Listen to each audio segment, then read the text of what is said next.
hubungan pengambilan keputusan dan perbedaan individu. Emang ada hubungannya ya? Ada dong. Yuk kita lihat pembahasannya. Nah, pertama-tama kita akan membahas dulu tentang pengambilan keputusan itu sendiri, di mana pengambilan keputusan merupakan hasil proses dari beberapa pertimbangan alternatif untuk menyelesaikan masalah. Berikut ini ada seorang filosof asal Prancis, Jean-Paul Sartre. Beliau mengatakan bahwa manusia sebagai makhluk berkesadaran dikutuk untuk bebas. Kutukan kebebasan ini menempatkan manusia sebagai makhluk yang dapat menentukan jalannya sendiri. Nah, sebagai makhluk yang bebas dan dapat menentukan jalannya sendiri, jalan yang diemban oleh manusia tentu banyak. Untuk menjamin bahwa pilihannya adalah wajar dan rasional, terutama dalam pengambilan keputusan, harus menganalisis keadaan lingkungan, risiko, dan pengaruhnya. Nah, berikut ini adalah contohnya, yaitu di mana seorang manajer yang melakukan sejumlah alternatif atau tindakan menilai utilitasnya dan membuat keputusan akhir, maka seorang manajer ini akan bertanggung jawab penuh atas keputusan yang dia buat. Berikut ada 4 gaya pengambilan keputusan. Pertama, gaya direktif, di mana individu dengan gaya ini adalah orang yang memiliki hasrat tinggi terhadap kekuasaan dan cenderung bersikap otoritatif. Individu dengan gaya ini bersikap cepat dalam menyelesaikan masalah. Individu dengan gaya ini merupakan individu yang fokus terhadap sesuatu dan seringkali agresif. Kedua, ada gaya analitik. Individu dengan gaya ini memiliki fokus terhadap keputusan yang bersifat teknis dan kebutuhan akan kendali.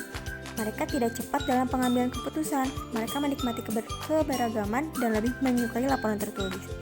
Selanjutnya, gaya konseptual, di mana gaya ini yaitu memiliki tingkat kompleksitas kognitif dan orientasi pada manusia yang tinggi. Pada gaya ini terdapat kepercayaan dan kebutuhan dalam hubungan dengan bawahan. Selanjutnya, gaya perilaku atau behavioral memiliki tingkat kompleksitas kognitif yang rendah, namun mereka memiliki perhatian yang mendalam terhadap organisasi dan perkembangan orang lain. Individu dengan gaya ini cenderung suportif dan memperhatikan kesejahteraan bawahannya. Lalu, apa hubungannya dengan perbedaan individu? Lalu selanjutnya kita akan membahas tentang perbedaan individu, di mana perbedaan individu pada dasarnya individu memiliki karakteristik yang berbeda-beda. Nah, dalam hal ini perbedaan individu muncul karena beberapa faktor, di antaranya kemampuan, kebutuhan, pengalaman, hubungan, dan reaksi manusia yang berbeda-beda. Jadi, secara umum dapat diketahui bahwa pengambilan keputusan dipengaruhi oleh perbedaan individu, di mana para pengambil keputusan berbeda-beda sekali dalam kecenderungan mereka mengambil resiko. Nah, jadi dapat disimpulkan ya bahwa pengambilan keputusan dipengaruhi perbedaan individu. Berikut penjelasannya.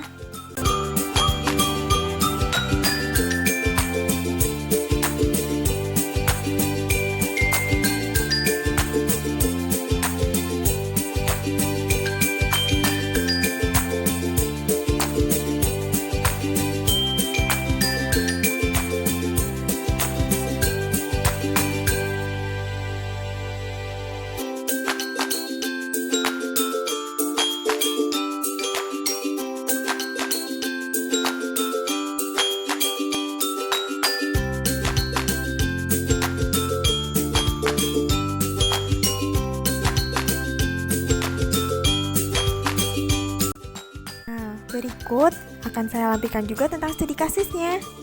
Ada yang masih ingat tentang kasus ini? Yaitu kasus yang menimpa Bibit dan Chandra pada saat itu yang menjadi sorotan publik. Yang sampai-sampai pada saat itu kasus ini sampai presiden juga turun tangan ya. Ada yang masih ingat?